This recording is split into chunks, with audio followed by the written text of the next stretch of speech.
अपमान। कोई व्यक्ति दूसरे का अपमान क्यों करता है? क्या आपने कभी विचार किया है? वैसे तो हम भी बिना कारण बहुतों का अपमान करते हैं। हमारा अपना अपमान भी बहुत बार होता है। संसार का सारा व्यवहार एक दूसरे का अपमान करने पर टिका है। जैसे पति अपनी पत्नी का अपमान करता है, पिता अपनी संतानों का अपमान करता है, नौकरी देने वाला अपने नौकर का अपमान करता है, अर्थात जो भी बलवान है वो निर्बल का अपमान करता है।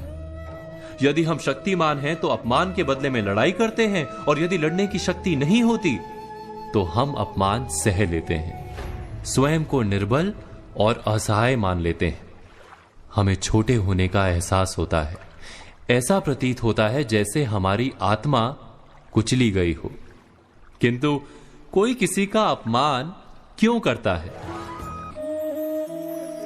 हम विचार कर रहे थे कि जब अपमान होता है तो मनुष्य को अपनी निर्बलता का एहसास होता है, और निर्बलता का बोध मनुष्य को कुचल देता है।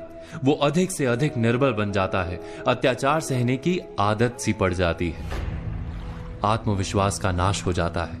और जब आत्मविश्वास नहीं होता तो मनुष्य शराब और जुए जैसे व्यसनों में सुख ढूंढता है, मन से रोगी बन जाता है। आखिर किसी भी मनुष्य की ऐसी दुर्गति कोई क्यों करता है? अपमान करने वाला वास्तव में क्या सिद्ध करना चाहता है? कभी गहराई से विचार किया है?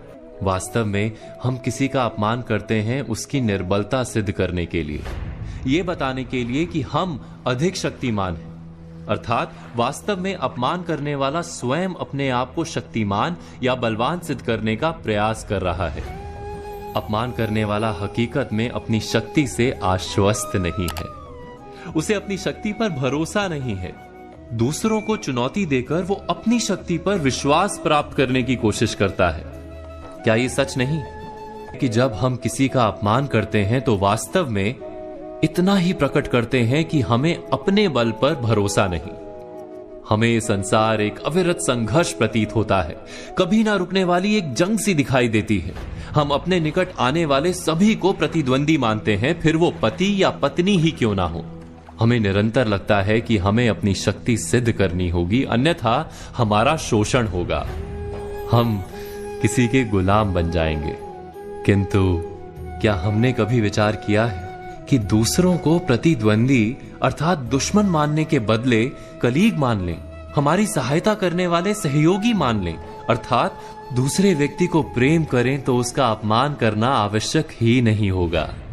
किंतु प्रेम करने के लिए आत्मविश्वास आवश्यक है। जिसे अपनी शक्ति पर विश्वास नहीं, वो प्रेम कर ही नहीं सकता। अर्थात जिसका हृदय आत्मविश्वास से भरा होता है, ना वो अपमान करता है, ना अपमान को स्वीकार करता है। क्या ये सत्य नहीं? इस तथ्य पर विचार अवश्य कीजिएगा।